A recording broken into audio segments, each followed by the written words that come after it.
I waited years to meet my online girlfriend and traveled across the country just to be with her, but she has barely tolerated me since I got here and I feel completely rejected and alone. Posted by you/throwwraith used. Context: a couple of years ago, I, 29M, met a girl, 29F, through an online circle. We talked frequently, and it was always a great time. She's very passionate about a lot of the same things I am and is very career-driven, which is something I'm looking for. Early last year, she opened up about having feelings for me, which I was receptive to. We started spending more time online together, and eventually, it got to a point where she would be telling her coworkers and family members about her boyfriend. This didn't bother me too much. I'm very interested, but for me, I had to meet her to seal that deal. Fast forward to Christmas, and my gift to her was going to be a trip up to meet her, USA to Canada. The trip was very expensive but worth it. We had talked about me going to meet her a few times and thought it was better that way, as she has a lot of anxiety, very important for later, and health issues that would make it much harder for her, especially in this current political climate. Well, that trip happened this weekend. I'm currently typing this out from my hotel room, where I've spent the vast majority of my time here alone. The main issue: the trip to see her started off how I expected. I don't know this city at all, it's a country I've only been to a few times, and I was nervous myself. I took a 40-minute Uber to my hotel and expected that by the time I got there, she would have worked out her nerves and be ready to meet me. Unfortunately, her anxiety was extra bad, and it took her another 2 hours to work up the courage to drive 5 minutes to come see me. This didn't bother me at the time. I knew it'd be rough, and I'm a patient dude, for the most part. We met, she was shaking and bawling her eyes out, but overall it was great, some hugs, and we drove to her place. She lives with her brother, so I was able to meet him, and we chilled out for a little while. Her anxiety was still through the roof, though, so we didn't actually do much for the next couple of hours. She wanted to drive around and show me some stuff but couldn't. Eventually, she decided I should probably Uber back instead of her driving me. The next morning, I was up extra early. She usually works nights, so I figured she wouldn't be up for a bit. Not knowing the city, I chose to stay in and wait until she was awake. 4 hours later, she messages me, we talk for a bit, and she tells me she's not quite ready to see me as the nerves are still there. That's fine. I found a store within walking distance where I could pick some stuff up and get us some food at a local spot before meeting up.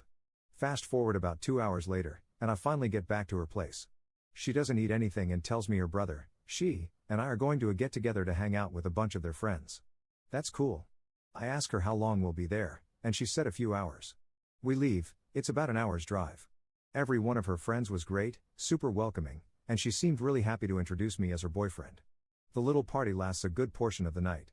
We don't talk much, as I'm usually being bounded by her friends or she's playing a game or something. It's around 10 when we go to leave, still plenty of night left, I figured. She tends to be up till 3 or 4 in the morning, so I was pretty pumped to get to spend the rest of the night together.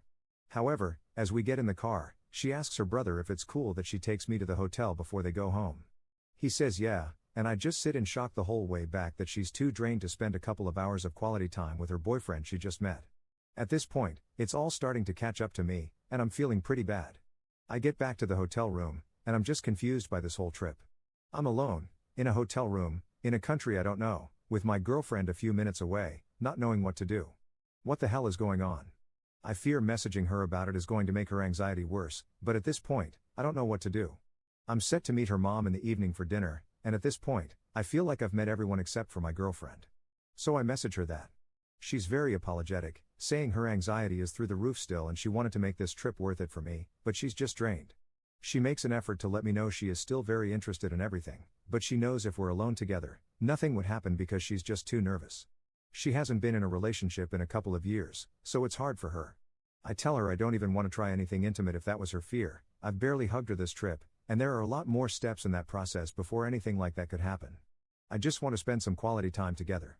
She said tomorrow, after I meet her mom, there will probably be time.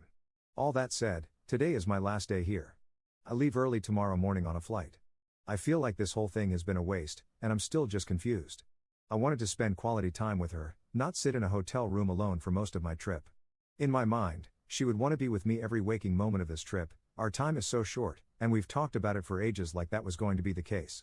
I don't know if the relationship can last after this. Top/relevant comments.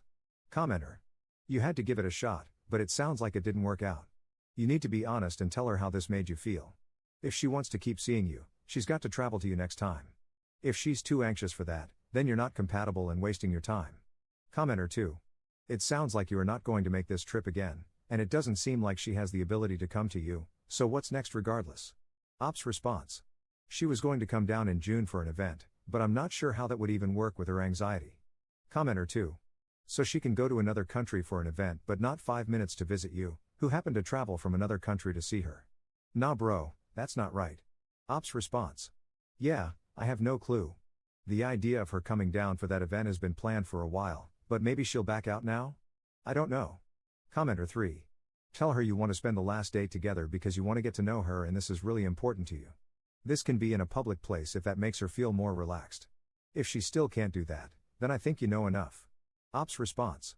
I'll let her know when she wakes up. I'm worried she'll be asleep for another hour or so, then we'll have to go have dinner with her mother, then I only have a couple of hours left. Commenter 4. Op, are you even comfortable meeting her mother? I mean, there's a good chance this relationship doesn't evolve if she can't get her emotions together. I'm sorry to sound rude, but she is a full-grown adult, she should know how to handle her anxiety at this point in life, at least enough to have a normal interaction with her boyfriend. Ops response. I'm not comfortable meeting her mother, but it's all set up now. I pray this morning is better and it works out. Update 1 day later. Yesterday morning, I woke up, made the original post, and waited nervously for her to wake up. It once again took a couple of hours, a little after noon, she finally messaged me. She said we had dinner in the late afternoon with her mother, and I could Uber over to her place whenever. A few of you suggested I should just call off the dinner plans, but I decided to stick it through. I went up to her place shortly after that, and we spent some time watching things. She was having a better day, so we sat close, and while we didn't do anything, her brother was in the small house. It was the kind of quality time I had been looking for. Dinner with her mother was great, we connected well, and she seemed to be genuinely excited for me and her daughter. We left with a hug from her mom and went back to her place. It was a lot more of the same as before, so while it wasn't alone time with her, it did feel more one-on-one, and we had a good time. Was it exactly what I was expecting on the last day of this trip? Not really, but was it nice? Definitely. It was getting late, and I was half expecting her to want me to Uber back, but she drove me herself. She helped me confirm my packing for the flight early this morning, and we ended with a kiss. We got to texting a bit, and we realized she hadn't taken a photo of us for a frame she had bought. I was pretty sad that we hadn't, and the few pictures of us from that weekend didn't really fit the vibe she was going for. I mentioned that I should just Uber back. 10 minutes later, while I was waiting for a response, she told me to come down, anxiety be damned, she did drive back just for the photo and another goodbye smooch. So, overall, it wasn't the perfect weekend, but I'm going to stay cautiously optimistic. I think it was a mistake to not make the trip longer, and I think that would have helped even more. We'll see how things go when she has to decide if she wants to make the solo trip down here for an event closer to this summer. To clear some things up, she is on medication and goes to a therapist, though her current therapist is very new to her. Normally, I wouldn't be into a long-distance relationship, but our likes and interests align well, and it's something I've struggled to find around me back home. My last relationship was decently long and taught me that was something I valued a lot. Thanks for all the comments on the other post. I imagine interest for another update will wane by the time the next trip happens, in about 2 months, but that is the time where things will really be make or break. Top/relevant comments. Commenter. Oh wow, this went better than I expected. An update to your first post to go, but still, how exhausting. Ops response. Hoping the next visit goes better. Second update 2 months 2 weeks later. Editor's note, Op recapped his post here, and I'm fast forwarding to the new information. The last 2 months, things seemed to be going really well after the first trip. She opened up a bit more about the meetup and was very apologetic about the whole thing. We spent the next couple of weeks in calls and video chatting, doing what we love together. Things were great, but something was missing. A piece of the relationship, something intimate and playful, seemed to have faded. This was her call. She decided that she should be less flirty and sexual online until she could express that the same way in person. I respected that. I believed it just needed time, and I've always been committed to working through things together. Unfortunately, that's where things started to spiral.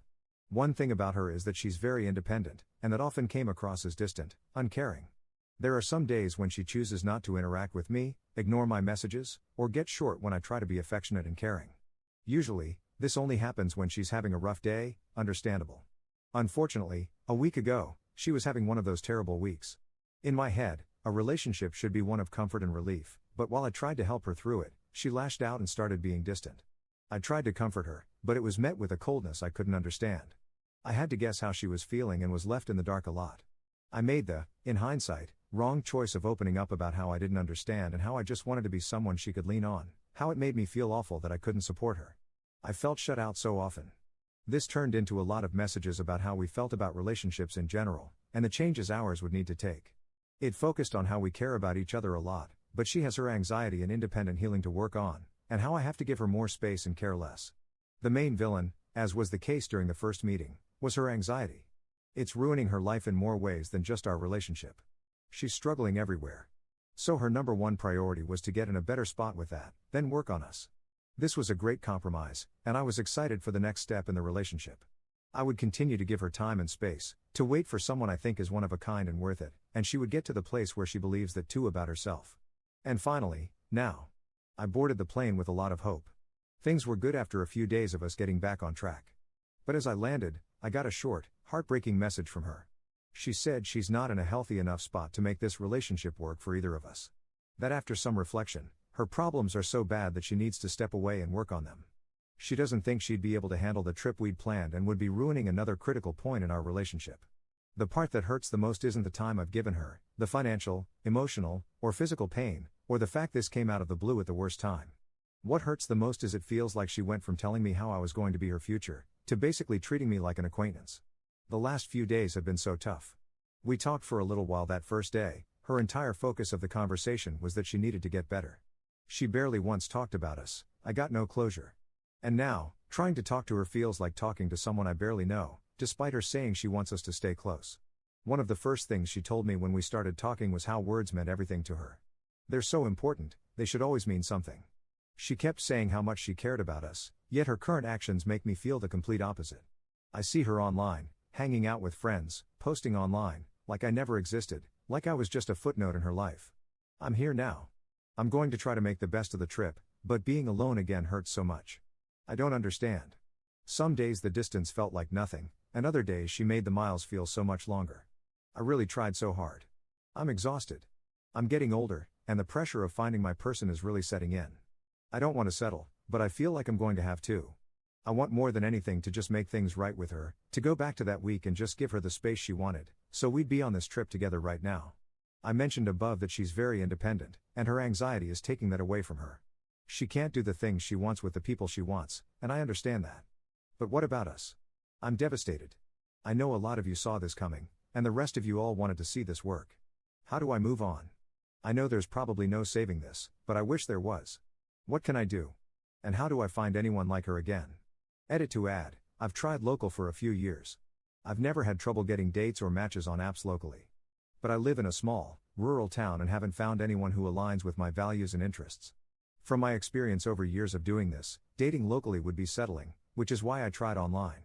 There's a bigger city about an hour and a half to 2 hours away. Maybe I'll look there, but the relationship would still be long distance. Top/relevant comments. Commenter. And how do I find anyone like her again? You do not want to find someone like her. There are two different things at play here, your fantasy of who you want her to be and who she actually is. If you truly want to find someone you have a good connection with who will make you happy, you have to stop acting like a doormat. Know your worth. Don't let your partner treat you poorly, ghost you, ignore you, put zero effort into the relationship, and then keep coming back begging them for more or giving them more chances. If someone's mental health is this bad, don't keep pursuing them. If they aren't prioritizing you or showing interest in you, don't keep pursuing them. I'm not saying to act like a narcissist. Knowing your worth and how you should be treated also comes with treating your partner well, of course. But you need to raise your standards here. Putting all your energy into someone who doesn't really care about you is a waste of time. It prevents you from pursuing someone better who will actually give you the effort back that you deserve. So that's what I would suggest for future relationships.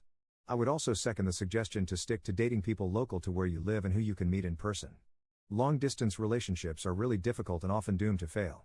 Having a connection over text or online doesn't mean you will connect in person or in real life. Ops response. Thank you. After years of dating locally and finding no one of substance, it's hard not to want to try when you find someone you align with.